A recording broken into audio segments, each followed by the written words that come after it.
Bonjour et bienvenue dans mon atelier. Bienvenue dans Histoire d'artisan. Je suis Lisa Millet et je serai votre guide dans l'exploration de l'artisanat d'art. Histoire d'artisan est l'association qui valorise l'ingénierie des artisans d'art en mettant en avant l'innovation et la recherche au sein des ateliers. Ce podcast est le reflet d'un univers merveilleux et riche avec lequel collabore Histoire d'artisan. Aujourd'hui, nous accueillons Laurie Archambault, fondatrice de Laurie et les petites mains, relieur et créatrice de papier marbré. On peut aussi appeler le créateur et la créatrice de papier marbré marbreur ou marbreuse. Et non, il ne travaille pas la pierre. Pour la reliure, elle a préféré ajouter un E à relieur parce qu'une relieuse, c'est l'outil qu'ils utilisent. Dans ce premier épisode, on ne va pas parler d'étymologie des noms des métiers. Je voulais qu'avec Laurie, nous vous racontions l'histoire avec un grand H de la marbrure. Le papier marbré est un papier décoré dont les motifs imitent ceux du marbre ou d'autres roches et qui est utilisé notamment en reliure. D'où le nom. Sa technique de réalisation consiste à faire flotter des pigments sur un liquide légèrement gélifié, puis à produire un motif sur l'eau, et transférer ensuite ce motif sur une feuille de papier. Mais tout cela, Laurie va vous le raconter mieux que moi. Belle écoute!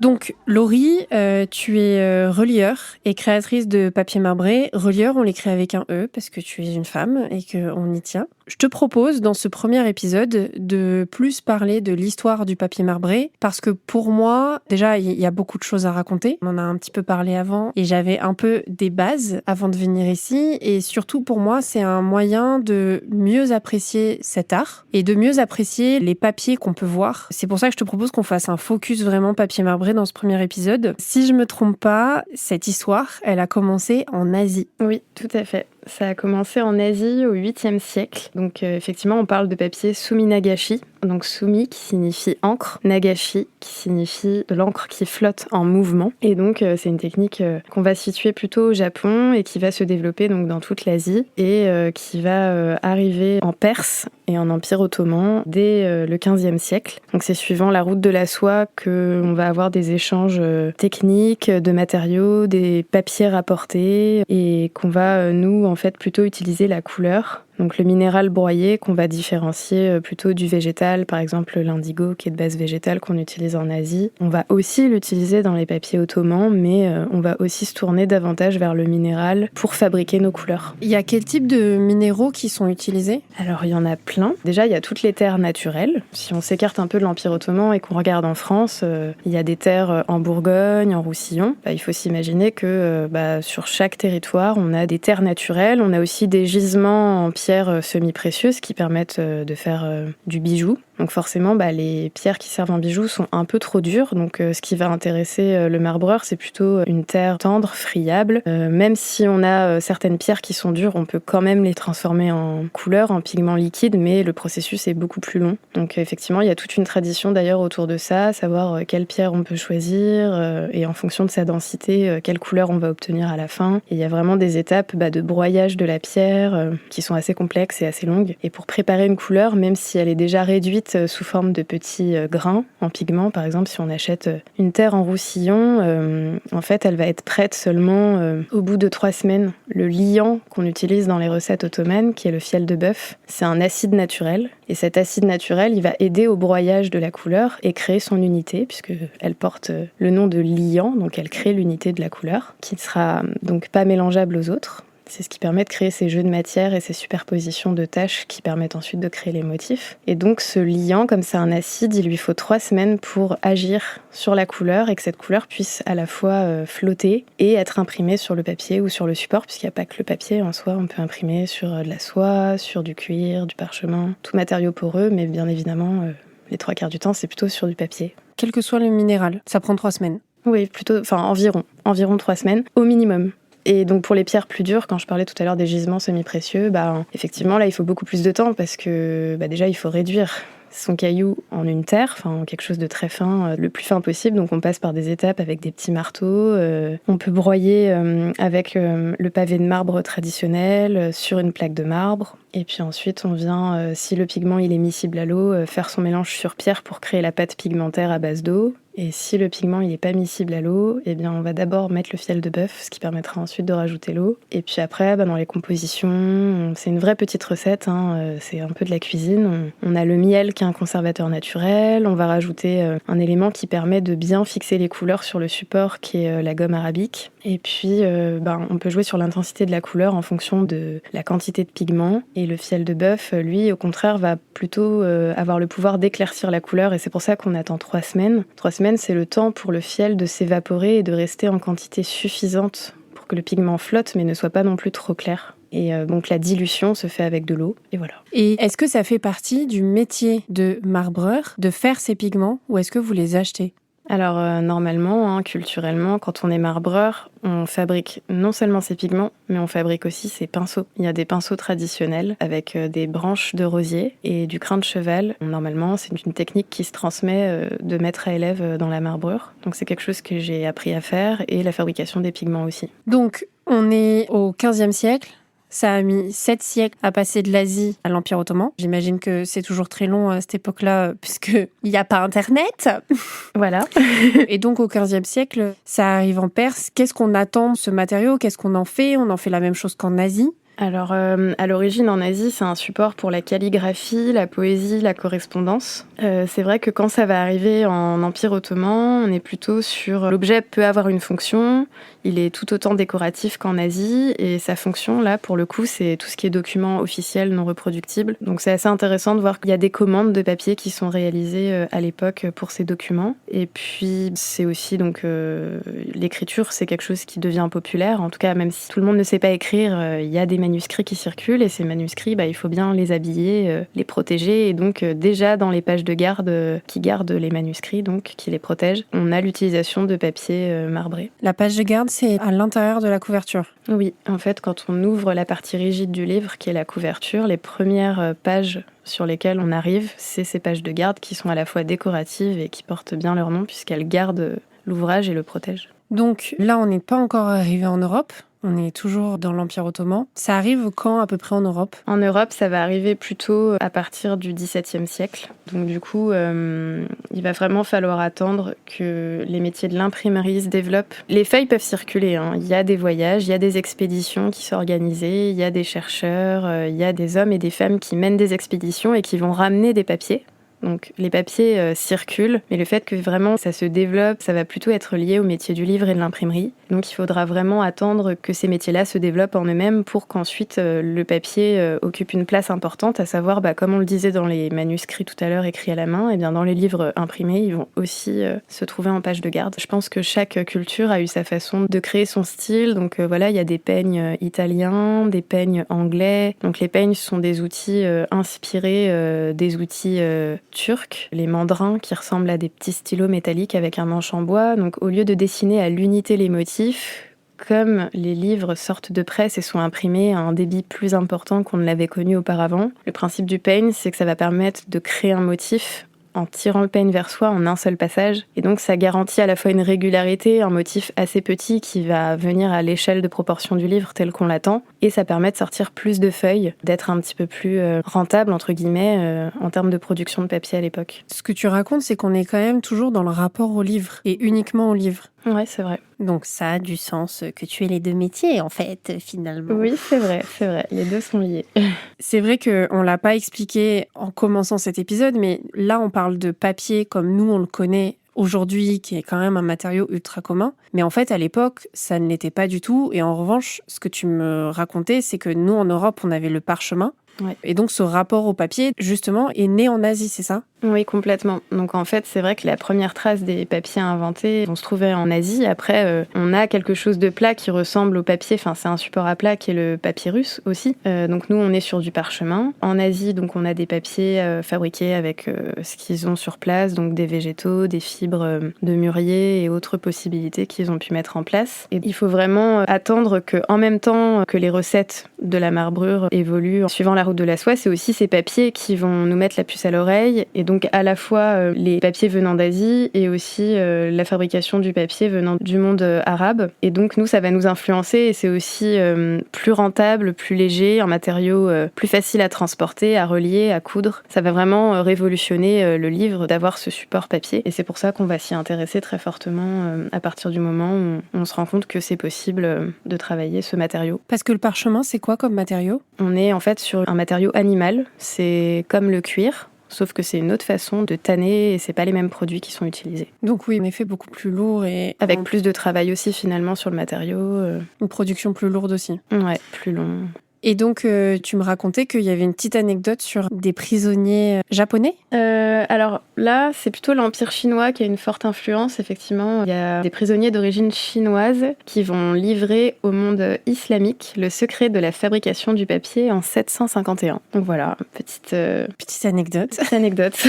Et donc, c'est comme ça qu'il est arrivé vraiment le papier. Il est arrivé à se développer, à devenir populaire. En fait, on se rend compte que le papier, on peut le colorer, on peut le décorer, le polir. Donc, ce qu'on était capable de faire sur du parchemin, on peut aussi le faire sur le papier. On se rend compte en fait de la richesse de ce matériau et ça va vraiment se populariser parce qu'il est plus facile de produire du papier en quantité. Ok, donc là, on a fait la dispersion du papier dans les époques et géographiquement. Tu me parlais aussi du fait que, en fait, derrière le papier marbré, tu me racontais qu'il y avait quand même tout un art de vivre, que c'était plus une culture. Est-ce qu'on peut dire que c'était plus une culture qu'un artisanat ou c'était un artisanat inclus dans une culture ? Bonne question. Ils se considéraient artisans, les marbreurs ? Je pense qu'ils avaient vraiment une place parce que pour cette histoire de document officiel, il y a quelque chose d'assez solennel, d'assez posé. Maintenant, dans l'évolution de cette technique, je pense que c'est devenu un art populaire par la suite, là où c'était très officiel au départ. Mais je pense aussi que ça dépend là où on se situe. Dès qu'on est en province, dans des zones un peu éloignées, ça va être un art de vivre parce qu'on n'est pas forcément connu, on n'est pas implanté et on n'est pas au service de quelqu'un. Donc je pense que ça dépend de la position sociale qu'on a et du contexte dans lequel on fait le papier. Mais c'est vrai que ça s'inscrit vraiment dans un art de vivre. C'est vrai que au Japon, du coup, avec les papiers Suminagashi, les couleurs, elles sont pâles, elles sont assez vagues. C'est très spirituel, quoi. Ça forme des cercles, des formes très naturelles, assez organiques qu'on retrouve dans la nature. Même quand une goutte d'eau va tomber, ça forme un cercle. On retrouve ce mouvement naturel à travers les papiers Suminagashi. C'est très beau, c'est très poétique. L'art en Empire ottoman s'appelle l'art hébreu. Donc on dit hébro et ça signifie l'art des nuages. Donc c'est pareil, c'est très poétique. C'est encore une fois un rappel à la nature, à ce qu'on observe. Et finalement, c'est ce qu'on fait quand on développe une civilisation. On observe ce qui nous entoure. Donc il y a des personnes qui sont plutôt dans la contemplation. Il y en a qui sont dans l'action, dans le faire, dans l'écoute. Et donc je pense que le marbreur, c'est quelqu'un qui à la fois a observé, mais a su aussi développer sa propre façon de recréer ce qu'il observait dans la nature, enfin d'une certaine manière, et voilà.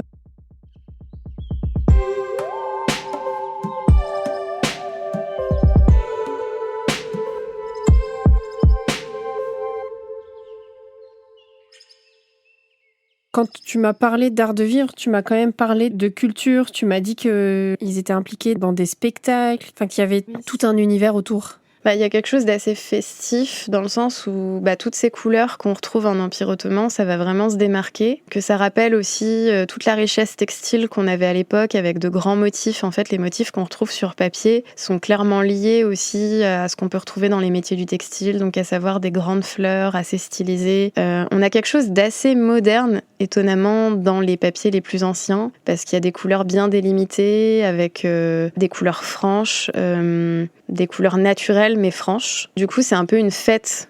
C'est un peu la fête des couleurs. Le fait de devoir frapper sur sa main pour que les couleurs se répartissent à la surface de la cuve, ça rappelle un rythme. En général, quand on prend le pinceau et qu'on commence à poser son fond caillouté, il faut pas arrêter de frapper sur sa main. Et donc forcément, ça va s'accompagner de musique, donc de musiciens, de chants. Il peut y avoir des personnes qui dansent automatiquement aussi. Il y a le marbreur qui fait le papier, mais peut y avoir aussi un public autour, en tout cas qui regarde, qui observe, qui contemple. Et il y a ceux qui font de la musique. Il y a quelque chose aussi de méditatif, c'est pas forcément tout le temps. Il y a deux visions du marbreur. Il y a le marbreur qui participe à ce regroupement de personnes, un peu festif.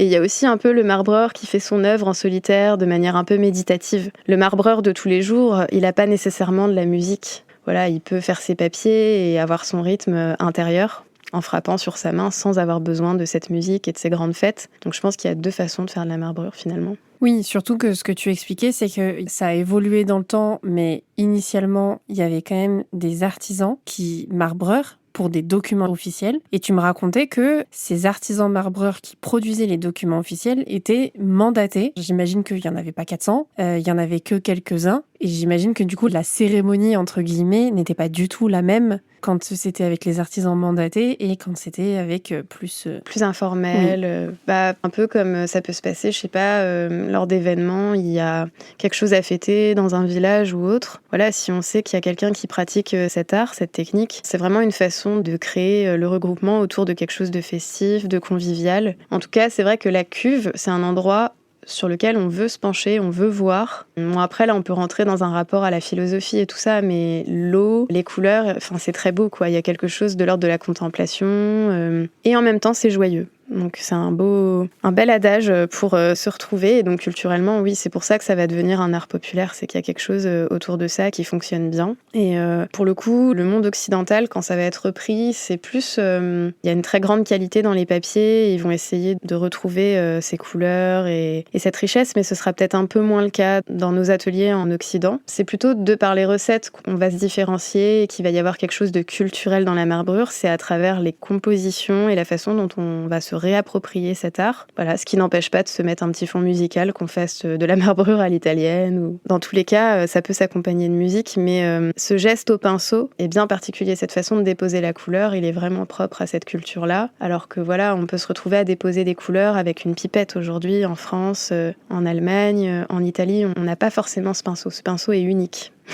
Justement, si je rebondis sur le thème du pinceau, tu m'expliquais aussi que avec le déplacement géographique, finalement, outre les couleurs qui ont évolué puisqu'on s'adapte à l'environnement qu'on a, il y a aussi les pinceaux qui ont évolué entre l'Asie et l'Empire ottoman. Oui, complètement. Les pinceaux Suminagashi japonais sont des pinceaux étonnamment très bombés à la base du pinceau. On est sur des poils de chèvre très fins, très soyeux, d'un blanc, d'une jolie couleur blanche. Et en fait, quand on trempe ce pinceau bombé, en fait, le bout du pinceau est extrêmement fin, aussi fin qu'une aiguille quasiment. Et donc, ça va permettre de déposer les cercles à la surface de l'eau, suivant cette technique. Donc, effectivement, ça nous donne des indices quand on voit un manche avec... un poil de chèvre, enfin plusieurs poils de chèvre pour créer le pinceau. On se demande ce qu'on pourrait trouver chez soi. Et donc, c'est pour ça qu'on va se retrouver avec des branches de rosier assez robustes. Et c'est plutôt le crin de cheval qui sera utilisé. Et voilà, il y a des pinceaux plus courts pour faire des petites projections, des pinceaux plus épais. Et là, c'est plus du tout on pose délicatement le pinceau, c'est on frappe sur sa main. Et donc, quand ce ne sont pas les recettes de couleurs, effectivement, ce sont les pinceaux aussi qui peuvent nous apporter quelque chose de très différent. Et donc, les motifs sur le papier, on les distingue très bien. C'est une approche très contrastée avec les papiers japonais. Et donc, j'imagine que c'est une technique qui a un peu disparu avec le temps, puisque tu me racontais justement que l'arrivée de l'imprimerie et de la production en masse de bouquins, en fait, à repenser notre rapport au livre. Enfin, c'est vrai que maintenant, quand on est dans une production massive, on va peut-être pas chercher à avoir une page de garde plus unique. On va vouloir faire de la production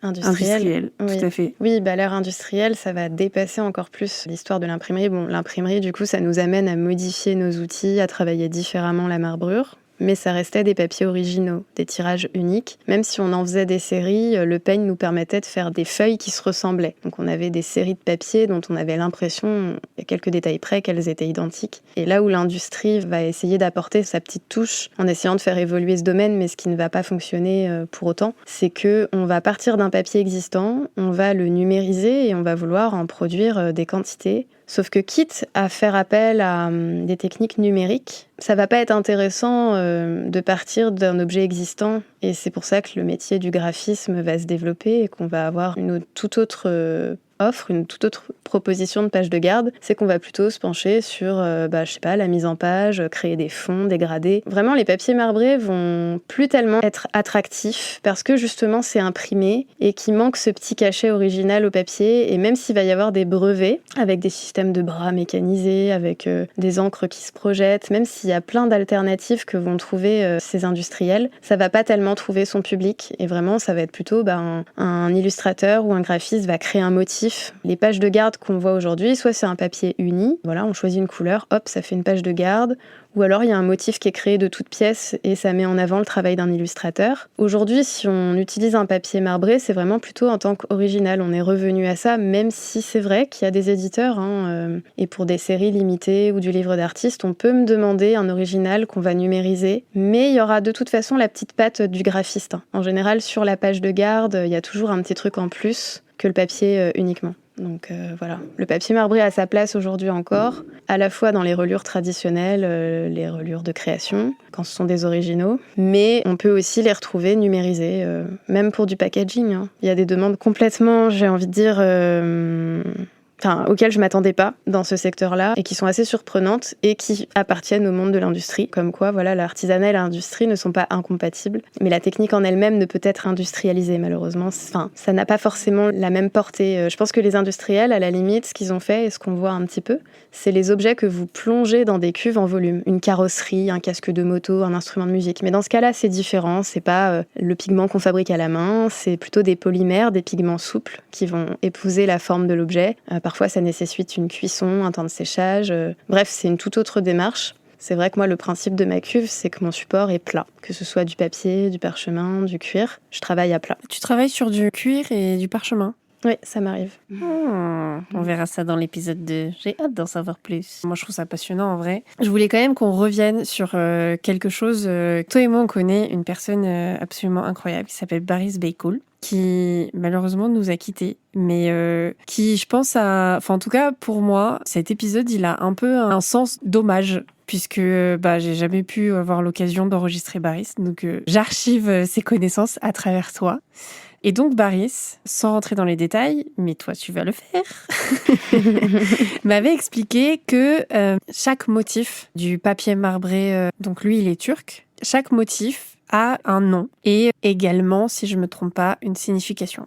Oui, effectivement, il y a plein de motifs qu'on peut créer avec la marbrure qui portent des noms et qui représentent des éléments issus souvent de la nature ou en représentation, ou alors le nom du papier, le nom du motif porte le nom du minéral même parfois quand c'est indigo. Alors après, il y a pas mal de noms que je voudrais pas écorcher qui sont en turc, que je vais me contenter de nommer en français. Mais effectivement, on va avoir les motifs cailloutés dont je vous parlais, qu'on obtient avec le pinceau. Après, il y a des cailloutés en monochrome, des cailloutés avec plusieurs codes couleurs. Et historiquement, on peut se douter qu'on puisse, en fonction des couleurs utilisées, imaginer à partir de quelle époque, puisqu'il y a une histoire qui vont avec la découverte des pigments. Donc on est capable de dater un papier ou d'imaginer dans quel contexte il a été fait en fonction des couleurs. Voilà, si on ouvre un livre sur l'histoire des couleurs, des pigments, des découvertes autour de cela, on en saurait un peu plus et c'est un vaste sujet, mais c'est passionnant, effectivement, d'aller regarder par code couleur quelle couleur on associe, pour qui, pourquoi, comment, est-ce que c'est en fonction de la thématique du livre, est-ce que c'est en fonction du propriétaire du livre. Donc je parlais des cailloutés, des papiers vraiment bruts. Après, il y a tous les motifs de volute, les motifs châle, et là, c'est un terme hébreu, le motif châle, qui signifie volute. On va avoir tous les motifs qui servent pour la calligraphie, donc ce dont on parlait tout à l'heure, qui est vraiment un domaine dans la marbrure. Le fait d'avoir un décor autour et de la calligraphie au centre. Et après, ça peut être calligraphie religieuse ou non. On a les motifs aussi d'escargots qui peuvent parfois être interprétés comme des motifs, les nids des tourterelles. Ça fait un joli motif concentrique, circulaire, qu'on appelle aussi coquille. Il y a les motifs indigo. Donc là, on a l'inspiration du Japon, du coup. On a tout ce qui est motif peigne, les motifs zigzag qui sont les plus tardifs. En fait, c'est tous ces motifs que l'on sait faire à la main avec le mandrin, le petit stylo dont je parlais, mais qui peut aussi être réinterprété par les Italiens, les Allemands, les Anglais au moyen de peignes, donc un montant en bois avec plusieurs petits pics attachés qui permettent de créer ces motifs en zigzag et en peigne très réguliers. Et c'est un objet d'ailleurs qui rappelle vraiment ce mouvement sur les métiers à tisser quand on ramène le tissu à soi. Donc c'est ça, c'est on pose son peigne tout en haut et on le tire délicatement vers soi. Et du coup, tous les cailloux, le motif d'origine, le tout premier que j'ai nommé, le caillouté, en tirant le peigne, ça crée vraiment naturellement un motif hyper beau, hyper raffiné, tout fin, aussi fin qu'un tissu, quoi. Moi, je trouve ça hyper beau et c'est ce que j'expliquais en introduction de cet épisode, c'est que, en fait, comprendre tout ce qu'il y a derrière ces motifs, c'est aussi comprendre que, il y a une histoire et qu'ils ont des choses à raconter. Donc, ça permet de mieux comprendre ce qu'on a devant nous. Donc, merci beaucoup, Laurie. Merci à toi. Et je te dis à très vite pour l'épisode 2. Oui, à bientôt. Merci beaucoup pour votre écoute. J'espère que ce premier épisode sur l'histoire de la marbrure avec Laurie Archambault, fondatrice de Laurie et les petites mains, relieur et créatrice de papier marbré, vous aura plu. Dans le prochain épisode, Laurie nous parlera de son rapport à ces deux métiers, de son combat pour qu'ils restent transmis et de son parcours. Vous pouvez continuer de m'aider à faire découvrir les histoires d'artisans au plus grand nombre en mettant une note et en vous abonnant sur votre plateforme de streaming préférée. Comme d'habitude, je publie régulièrement des photos du travail des artisans sur Instagram. Donc n'hésitez pas à vous abonner pour découvrir leur métier en images. Nous sommes toujours heureux de recevoir vos témoignages et vos ressentis sur les épisodes de podcast. Si vous avez envie, vous pouvez nous transmettre un message en nous écrivant à podcast@histoiredartisan.com. À bientôt avec une nouvelle histoire.